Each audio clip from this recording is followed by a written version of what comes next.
아나니아라 하는 사람이 그의 아내 삽비라와 더불어 소유를 팔아 그 값에서 얼마를 감춤해 그 아내도 알더라. 얼마만 가져다가 사도들의 발 앞에 두니 베드로가 이르되 아나니아야, 어찌하여 사탄이 내 마음에 가득하여 내가 성령을 속이고 땅값 얼마를 감추었느냐.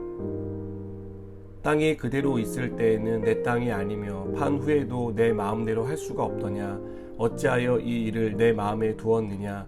사람에게 거짓말한 것이 아니요 하나님께로다. 아나니아가 이 말을 듣고 엎드러져 혼이 떠나니 이 일을 듣는 사람이 다 크게 두려워하더라. 젊은 사람들이 일어나 시신을 싸서 메고 나가 장사하니라. 3시간쯤 지나 그의 아내가 그 일어난 일을 알지 못하고 들어오니 베드로가 이르되 그 땅 판 값이 이것뿐이냐. 내게 말하라 하니 이르되 이에 이것뿐이라 하더라. 베드로가 이르되 너희가 어찌 함께 꾀하여 주의 영을 시험하려 하느냐. 보라, 내 남편을 장사하고 오는 사람들의 발이 문 앞에 이르렀으니 또 너를 메어 내가리라 하니 곧 그가 베드로의 발 앞에 엎드러져 혼이 떠나는지라. 젊은 사람들이 들어와 죽은 것을 보고 메어다가 그의 남편 곁에 장사하니 온 교회와 이 일을 듣는 사람들이 다 크게 두려워하니라.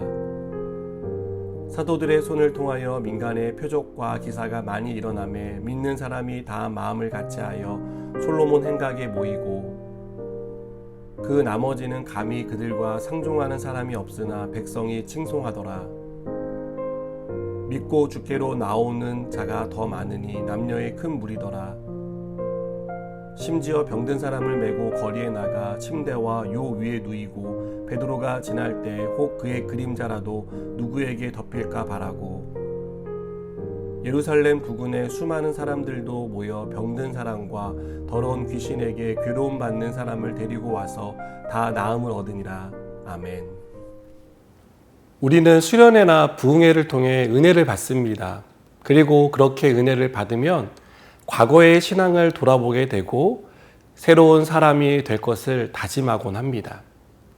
초대교회에도 이렇게 은혜를 받고 변화된 삶을 살기 시작한 사람들이 많았습니다. 이들은 은혜를 통해 삶을 대하는 태도가 변했고 삶의 방향이 바뀌었습니다. 그래서 성도들과 물건을 통용하기 시작했고, 그리고 부유한 성도들은 재산을 팔아 가난하고 어려운 성도와 나눴습니다. 이러한 성도들의 모습은 교회 안에 있는 사람은 물론이고 교회 밖에 있는 사람들도 교회의 모습에 감동하게 만들었습니다. 그러나 이렇게 좋은 분위기에 찬물을 끼얹는 사건이 발생합니다. 아나니아와 삽비라 부부는 다른 사람들처럼 재산을 팔아 헌금을 합니다. 하지만 그들은 밭을 판 돈에서 얼마를 감추고 전부라고 속입니다.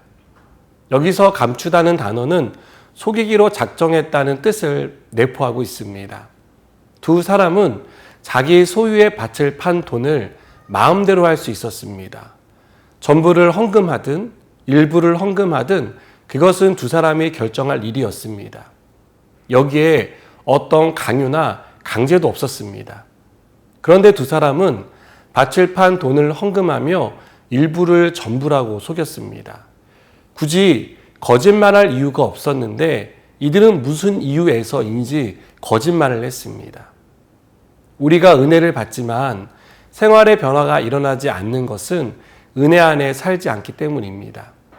은혜 안에 사는 사람은 이 부부와 달리 거짓말을 경계합니다.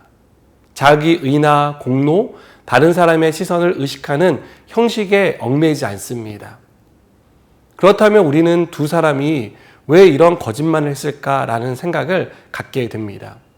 그것은 자기 의와 공로를 드러내고 싶은 마음 때문이었을 것입니다. 또 한 가지 이유는 거짓말을 해도 들키지 않는다고 생각했던 것 같습니다. 여러분, 이것은 은혜 받은 사람의 태도가 아니죠. 이것은 여전히 은혜 밖에 있는 사람의 행동입니다. 그리고 성령을 기만하는 행위입니다. 하나님은 우리를 죄악 가운데서 건져 주셨습니다. 그것은 우리가 다시는 죄악 가운데 살지 않기를 바라셨기 때문입니다. 죄의 노예가 아닌 의의 자녀로 살아가기를 바라신 것입니다. 그런데 아나니아와 삽비라는 다시 죄악된 삶의 모습으로 돌아갔습니다. 거짓말을 하고 불의를 행하는 삶을 완전히 청산하지 못했습니다. 사랑하는 여러분, 우리가 은혜 받았다는 사실을 믿는다면 우리의 삶은 은혜 안에서 이루어져야 합니다. 죄악 가운데 행하던 거짓, 불의와 같은 옛 삶을 청산하고 하나님이 우리에게 기대하시는 삶을 살아가야 합니다. 만일 우리가 여전히 죄악 가운데 살게 된다면 그것은 우리에게 주신 은혜를 스스로 허비하는 것입니다. 이것은 하나님이 원하시지 않는 삶입니다. 여러분, 하나님이 우리에게 베풀어 주신 은혜를 생각하고 그 은혜 안에서 어떻게 살아야 하는지를 고민하는 저와 여러분이 되었으면 좋겠습니다. 그리고 하나님이 기뻐하시는 삶을 선택하고 새로운 삶, 은혜의 삶을 살아가는 저와 여러분 되길 축복합니다. 기도하시겠습니다. 하나님, 우리가 은혜 받은 사람으로서 은혜 안에서의 삶을 살기 원합니다. 하나님이 기뻐하시는 삶을 살아가는 믿음의 사람들 되게 해주시옵소서. 예수님의 이름으로 기도드립니다. 아멘.